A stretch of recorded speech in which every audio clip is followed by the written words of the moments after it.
মটরশুঁটি দিয়ে গরম গরম জলখাবার পরোটা কচুরি একদমই ভুলে যাবেন।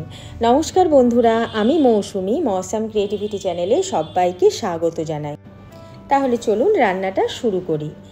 গ্যাসে কড়াই বসিয়ে দেব 2 কাপ পরিমাণে জল, আর টেস্টের জন্য দেব ছোট চামচের 1 চামচ রেড চিলি ফ্লেক্স, 10 থেকে 12টা কারি পাতা কুচানো ধনে পাতা, 1 চামচ সাদা তেল আর স্বাদ মতন নুন দিয়ে জলটাকে ফুটতে দেব।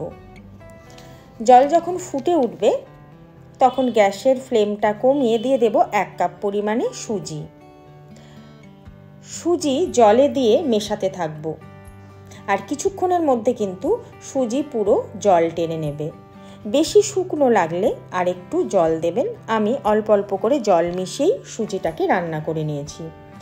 জল কিন্তু সবসময় গরম দিতে হবে, ঠান্ডা জল দেওয়া যাবে না। মটরশুঁটি এখন বাজারে প্রচুর পরিমাণে পাওয়া যাচ্ছে। মটরশুঁটি কচুরি বা পরোটা আজকে বানাবো না, একটু আলাদা। বাচ্চাদের টিফিনেও কিন্তু এটা দিতে পারেন, খুব সুস্বাদু খেতে হয়। এইভাবে অল্প অল্প করে জল দিয়ে আমি এটাকে নেড়ে নেড়ে একদম শুকনো করে নেব। এবার গ্যাস বন্ধ করে ঢাকা দিয়ে রেখে দেব। গ্রাইন্ডার জারে নেব 1 কাপ পরিমাণে মটরশুঁটি, 2 চামচ ছোলা। এই ছোলা বাজারে কিনতে পাওয়া যায়, বা আপনারা ছোলার বদলে বেসনও 2 চামচ দিতে পারেন। দেব একটা কাঁচা লঙ্কা ভেঙে, আর 2 ছোট চামচ গোটা ধনে, সামান্য আদা কুচানো। জল ছাড়া এটার একটা পেস্ট বানিয়ে নেব। পেস্টটা কিন্তু একদম মিহি হবে না, এরকম একটু দানা দানা ভাব সামান্য থাকবে।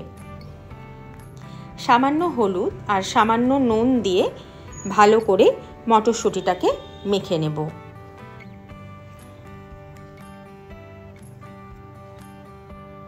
এবার থালার মধ্যে সুজিটাকে ঢেলে নেব। হালকা গরম থাকতে থাকতেই কিন্তু হাতে তেল বুলিয়ে তেল দিয়ে মেখে নেব। ভালো করে ঠেসে নিতে হবে। এবার বড় বড় গোলা করে বেলে নেব। বেশি মোটা বা খুব পাতলা বেলবো না, হালকা হাতে এইভাবে বেলে নেব।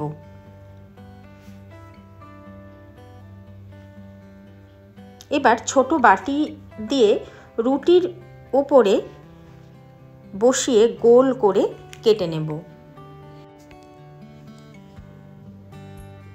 এইভাবে প্রত্যেকটা লেচি বেলে নিয়ে উপরে বাটি বসিয়ে এইভাবে গোল গোল করে কেটে নেব। দেখুন কতটা সুন্দর হয়েছে। আর সাইডের যে এক্সট্রাগুলো থাকবে সেগুলো বার করে নিয়ে আবার এগুলোও গোলা করে এইভাবে বাটি দিয়ে কেটে নেব।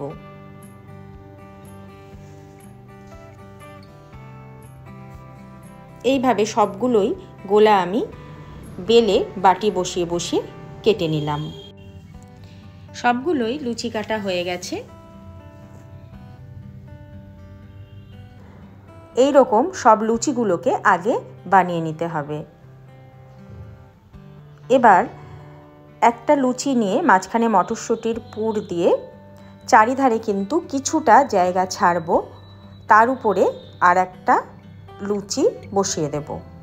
এবার চারধারটা চাপ দিয়ে দিয়ে এইভাবে বসিয়ে দেব, যাতে পুর বাইরে বেরিয়ে না আসে। প্রত্যেকটা একইভাবে বানিয়ে নেব।